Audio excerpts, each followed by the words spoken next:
When you talk about entry points into the internet, it also brings up video games like Minecraft, Fortnite. These are also, I feel like, crutches for parenting, so to say, that are easily just handed over to children. Be like, see you later, go play your game, and very heavily accepted. Have you done, is that research kind of overlap a little bit too?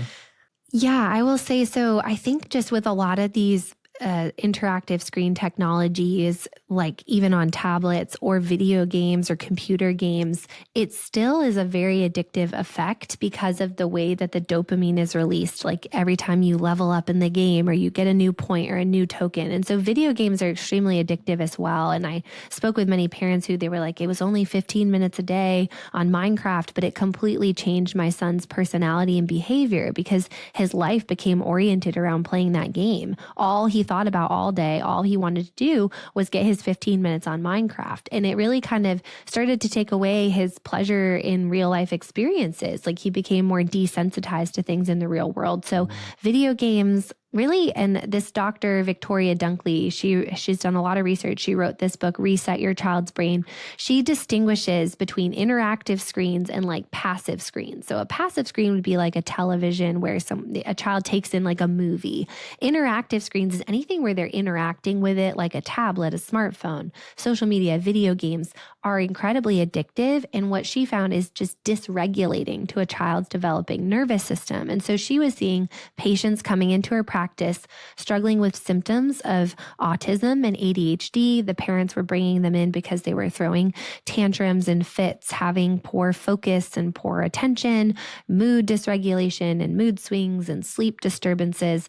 And so what she found was by just having her patients do a 30-day digital detox, for many of the patients, they did not actually have autism or ADHD. Really? They had something that she calls electronic screen syndrome, where their nervous system was basically put into a state of hyper arousal of like fight or flight mode. And over time that accumulates and was very dysregulating of their behavior and their ability to control their emotions and be able to focus and all these things.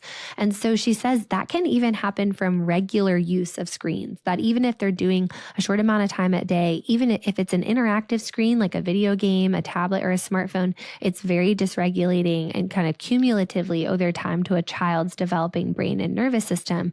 And then even in the patients that did have an underlying condition, just removing the screens cut their symptoms in half.